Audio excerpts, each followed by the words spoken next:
tall, straight, stiff-looking statues are life-size.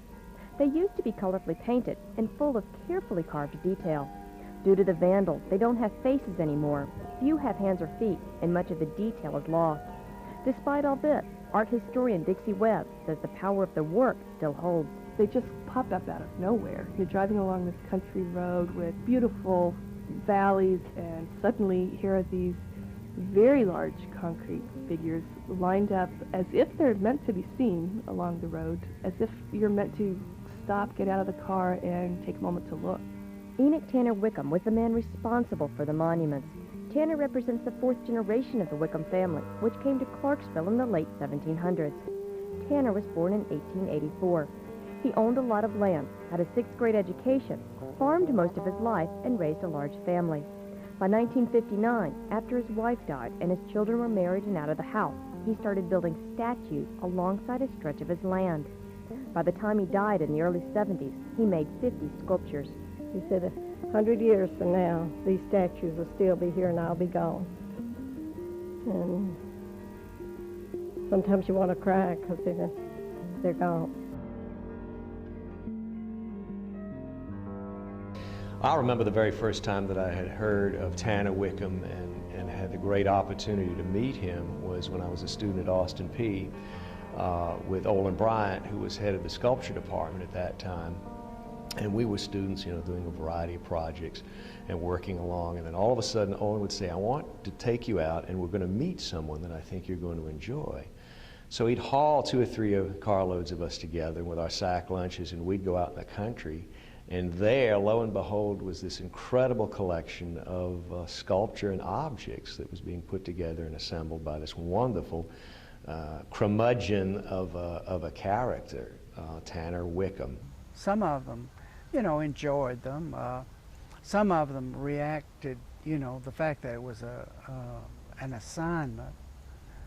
One of the most memorable papers was a very sassy young woman hadn't wanted to go, and she just did hers as a narrative, and she, the outrage of being required to go, and I had said it wasn't very far, and she said she started going, and it was miles and miles out in the woods, and she got there, and these ugly things were there, and she was very editorial. She felt very put upon and sort of outraged.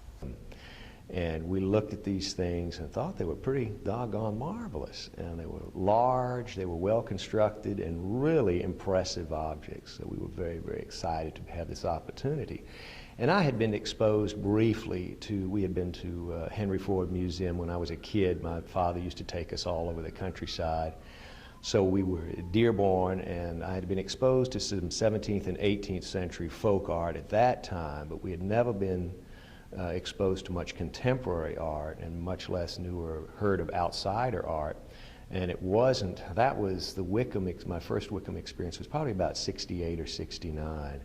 And it wasn't until I went to Cranbrook and got a master's in contemporary sculpture and met Michael Hall, who was putting together a really important collection of 20th, late 19th, and early 20th century folk sculpture and painting, that I began to appreciate what we had been looking at as students down in the hills in Palmyra, Tennessee. It's very smart and very chic to do that kind of thing now.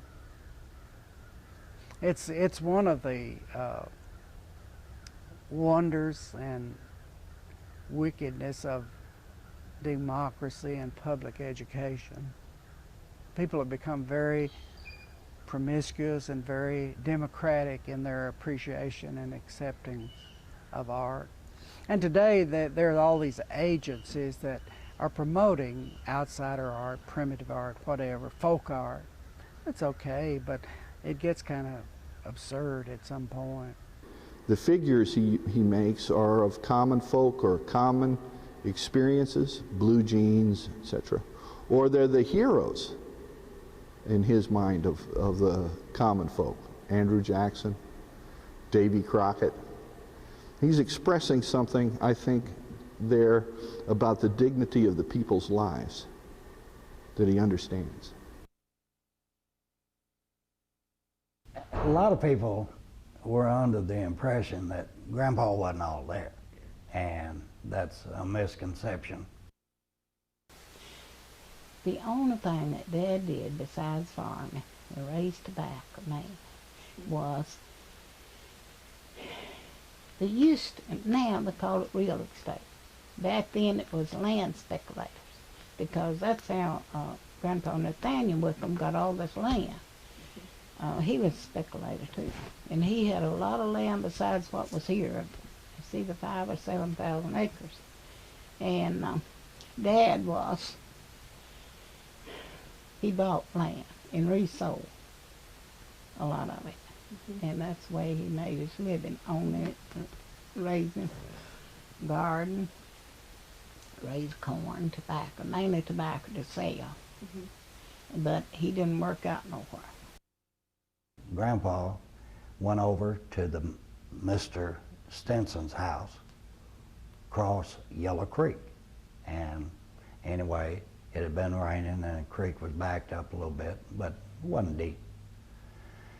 And he asked Mr. Stinson if he could buy 2 ox or 2 steers from him. And he said, sure. He said, pick out a couple. And he said, that's fine.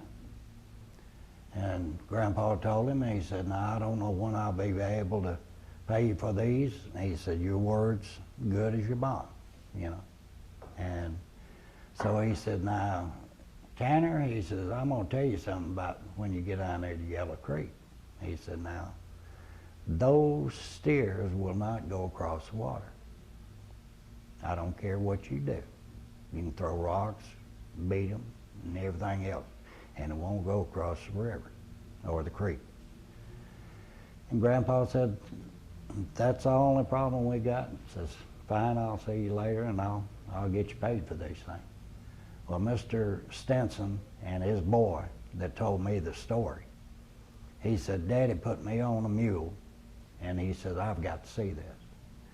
And they rode the mule down to Yellow Creek. And Grandpa put my dad up on top of one of the steers, walked around and back, and tied the steers' tails together. Walked them right out in the water, up on the other side, untied their tails. And he said he never would have believed it if he hadn't seen it. And what it did, I had no earthly idea. But it's the darndest thing I ever heard of. I don't know what it did.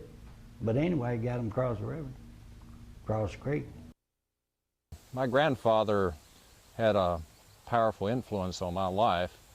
I remember when I was quite young, maybe age 10 or so, he had my brothers and I out to his place to help tend the garden. And so we learned how to do that, how to grow things. And he would always say, you never know when you might need to know how to grow a garden for your food. And so I learned that from him and a lot of other things. Grandpa had an old Tom turkey, and me and that Tom turkey didn't get along. And every time we'd go down to visit Grandpa, that turkey would single me out. And after about 4 or 5 times of Grandpa standing there laughing about it, I decided, well, I'll take care of this myself. And I took a tobacco stick to his head, and he left me alone after that. So Grandpa never would take up for me. He decided, you know, fend for yourself. He liked to work in concrete, and I don't know just how he got started in that. I know that he did a lot of work in concrete early on in building a concrete porch to his house, and so he laid concrete blocks in building the house that I and my family lived in. So he had some practical experience in mixing the concrete and using the concrete, but using it to make statues was kind of a new thing. But he had this artistic talent, and he wanted to make use of it, and this type of medium was what he chose. he might have had some inspiration from seeing concrete statues in Coleman, Alabama, where my aunt was a nun. They had a convent there, and there was a priest or someone there who made statues, not really that large as life-size, but grottos with some, I think, concrete figures. So maybe he had inspiration from that. One of the first statues that he made was of a Cherokee Indian, and I think he got the inspiration to do that from maybe a trip that he took with my uncles to the Smoky Mountains, North Carolina, where he saw some Cherokee Indians and so forth. So he had worked in concrete long before he started making statues. One reason that those things have fared so badly is that from a technical standpoint they weren't very proficiently built. Concrete's very difficult to work.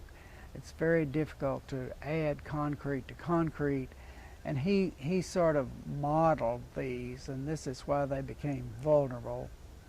They were easily broken, and that was part of it. And some of the armatures were not very sophisticated. That made them vulnerable.